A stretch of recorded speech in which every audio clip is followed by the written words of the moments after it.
Hello and welcome to the Commander's Quarters, your Magic the Gathering source that helps you command your budget.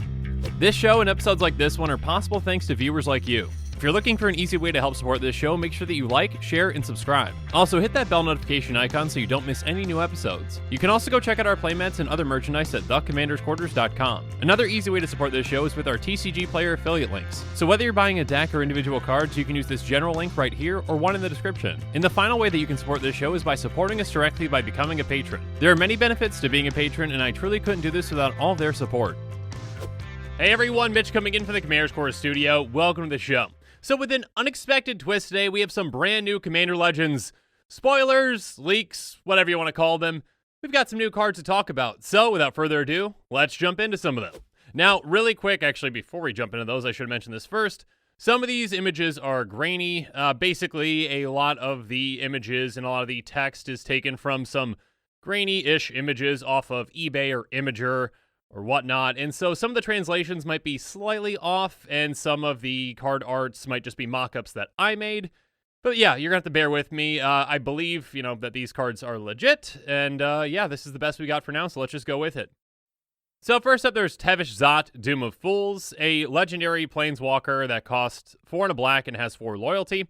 Its +2 is create 2/0/1 black throw all creature tokens. +1 is you may sacrifice another creature or planeswalker. If you do, draw 2 cards. Then draw another card if the sacrificed permanent was a commander. -10, gain control of all commanders. Then put all commanders from the command zone onto the battlefield under your control. Tevesh Szat, Doom of Fools can be your commander. And it's got partner. So I think we're going to be seeing a decent amount of partner commanders, partner planeswalker commanders from Commander Legends. Wizards seems to like those. I'm not the biggest fan, but I know there are people out there that are fans of both partners as well as planeswalkers as commanders, so I'm sure there's some people who are definitely going to enjoy this one. Seems like a pretty powerful commander, actually, being able to make 2 tokens and going up 2, so it only takes, 3 activations to get to that 10? A very powerful ultimate, essentially gaining control of all commanders and getting them basically from every command zone in case they haven't been cast. I guess the only places that they're safe are is if they're in your library, if they're exiled, if they're in your hand, or in your graveyard. That's pretty much the only places that they're safe from my understanding. +1 seems like a pretty good way to have a good amount of card advantage as well. Sacrificing another creature or planeswalker to draw 2, and actually drawing 3 if you sacrificed a commander. So this could work in a kind of a theft deck. So obviously you do have that ultimate that you can get other commanders, but you probably shouldn't count on planeswalker ultimates all the time when you're trying to kind of have those kind of synergies within your deck. So if you kind of partner with this one with a blue or a red partner or a blue and red partner, you can use a lot of kind of theft effects to steal or temporarily steal another commander and then basically sacrifice it to get a lot more value out of this. Yeah, it seems like a pretty powerful commander, and yeah, that ultimate definitely can be a game-winning ultimate. Getting everyone's commanders can be a very powerful thing. Next up, another partner planeswalker commander. It's a lot of words. Jeska, Thrice Reborn. Costs 2 and a red. Starts off with 0 loyalty, but she enters the battlefield with an additional loyalty counter for each time you've cast a commander from the command zone this game. So she's got to partner with another commander. You've cast that commander multiple times. That can really help out Jeska in coming in with more loyalty. Or if Jeska dies, comes back, you're going to be able to get more. 0, choose a creature. Until your next turn, if that creature would deal combat damage to an opponent, it deals triple that damage instead. -X deals X damage each up to 3 targets, and she can be commander and partner. Basically, yeah, some very powerful things going on. She can get bigger, obviously, the more planeswalkers, the more commanders that you cast.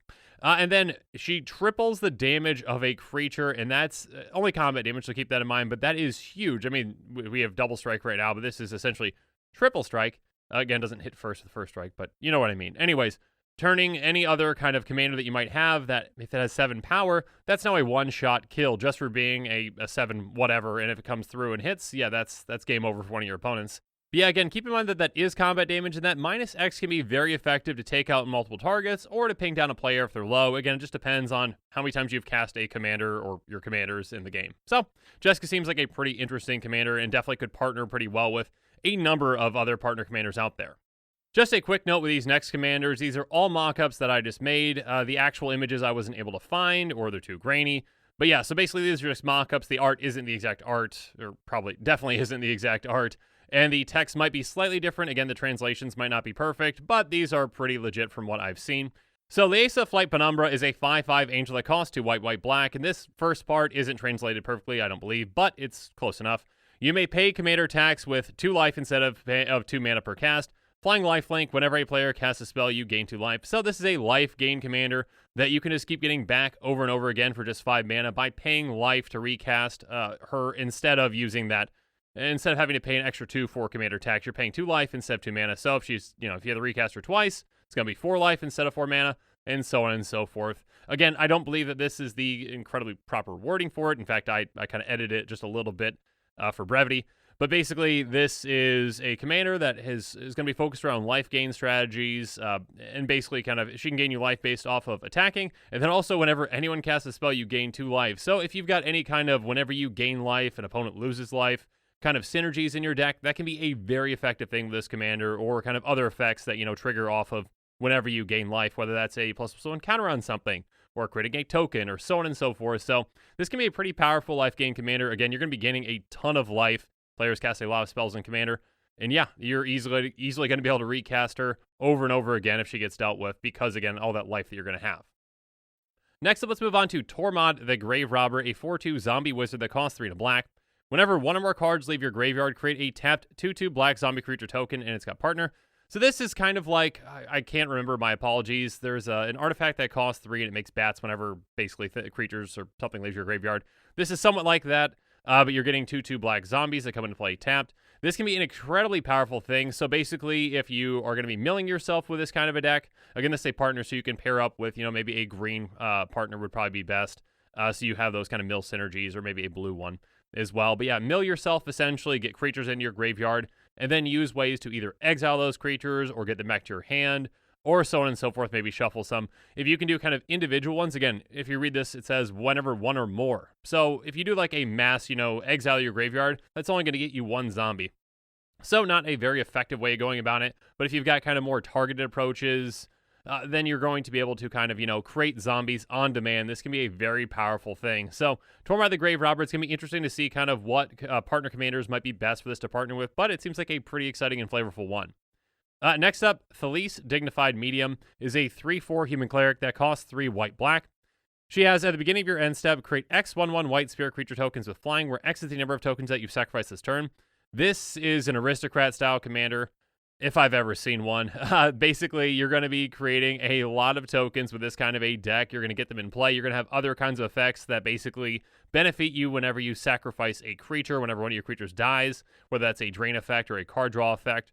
And then essentially you sacrifice all your creatures during your turn, all your token creatures during your turn, and then she replaces every single one of them. And again, she can even make those tokens technically better. If you've got 1/1 soldiers without flying, you're going to be sacrificing them, and they basically get an upgrade becoming spirits that have flying. So that can be a very powerful thing, just kind of, utilizing that token army again for a ton of value. And yeah, basically creating more and more tokens with this, and just kind of keeping, that aristocrat engine going. And again, she is in the best combination of colors, considered by many, for aristocrats with white and black. So have fun with that one. Next up is Obeka, Heartless Chronologist, and my apologies for the text getting cut off there. I'm not the best when it comes to using MTG.design. I do try my best, though. Anyways, a 3/4 Ogre Wizard that costs 1 blue, black, red. And he can tap, and the player whose turn it currently is may end the turn. This is a really interesting commander that can have some really cool kind of implications.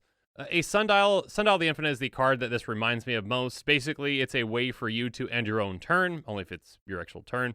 But basically, that can help you kind of get around certain things, like maybe sacrificing tokens at the end of the turn that have to sacrifice. Or, enter the battlefield effect that you don't want to trigger, like a phage that might kill you if you didn't cast her. But this can get around kind of those kind of negative effects, or, yeah, essentially kind of the negative effects, things that you don't want to happen on your own turn. But it can also it's got some interesting implications on opponents' turns as well.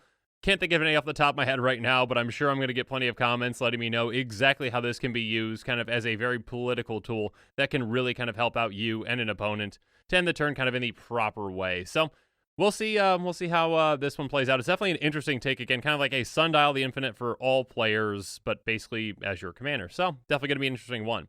The next one is Essior, and my apologies. I don't believe that the second part has been translated for this card yet for the name, so let's just go with Essior ? Anyways, a 1/3 owl that costs 1 and a blue with flying. Spells your opponent's cast that target commanders you control cost 3 more to cast and partner. This is essentially just it's an uncommon commander, so it's not too splashy.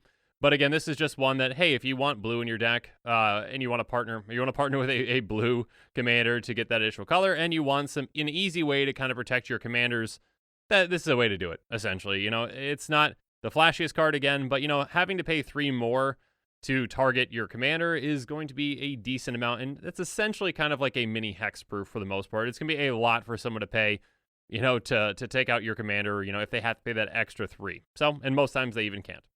Let's move on to another uncommon commander, though, with Hex Scrap Splicer, a 1/1 human artificer that costs 4 and a green. When it enters the battlefield, create a 3/3 colorless golem artifact creature token, and whenever an artifact is put into your graveyard from the battlefield, put a +1/+1 counter on Hex Scrap Splicer, and on each golem you control, and it's got partner. So yeah, this seems like a golem tribal commander. Again, you're going to have to partner with something else to get access to kind of more golem cards. But yeah, if you can find kind of all those cards that when they come into play, they make a golem, and then they either pump your golems or they give them first strike or whatnot. There's plenty of golem cards out there. There's a decent amount of golem cards out there that kind of benefit you for having, you know, more and more golems. And again, if you can partner this with a blue or a white commander, a partner commander, you get access to blink effects and flicker effects. So that can be a very powerful thing, creating more and more golems with this or with your other creatures as well, that when they come into play, they make golems. So that can be definitely a way to take a golem tribal partner commander. Who knew that would ever be a thing? But I'm sure some people are really excited about that. Next up, we've got a Boros commander with Rayav, Master Blacksmith, a 2/2 dwarf artificer that costs red-white. He has whenever a creature you control attacks, if it's enchanted or equipped, it gains double strike until end of turn. Giving all of your creatures double strike for being equipped or enchanted can be a very powerful thing. Essentially kind of like a double strike anthem for an equipment deck or an auras deck.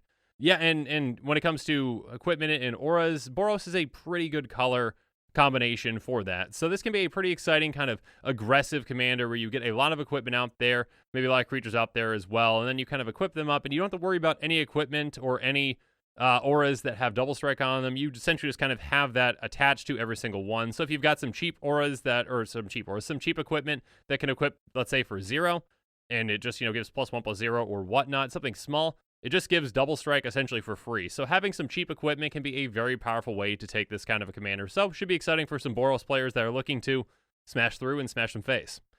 The final one does not have a name from what I have seen, and the mana cost is not finalized from what I've seen either, but it is a Sultai commander, and it is supposedly a turtle, so I called her Shelly the Turtle. So let's go with that. Shelly the Turtle, and again, we don't actually have the power toughness on this as well, so that's okay. A turtle that is Sultai, and as long as Shelly the Turtle is tapped, other permanents enter the battlefield tapped. As long as Shelly the Turtle is untapped, other permanents enter the battlefield untapped. So this seems like a tap-untap kind of shenanigans commander where you can really aggravate your opponents by, you know, if you've got a way to tap down Shelly or untap Shelly whenever you want, you can make it so that even their lands come into play tapped. Even if they're basics, they're going to come into play tapped. So you can really slow your opponents down with this. And then you untap, you know, Shelly on your turn or wherever you want to. Or you can make deals with your opponents as well and say, hey, I'll untap Shelly and your thing's coming to play untap this turn if you do this for me. So seems like a commander that can really slow things down. Probably a control style commander. Maybe some people would consider maybe stacks kinds of effects where you're kind of really slowing the game down. That might be a way to take this commander.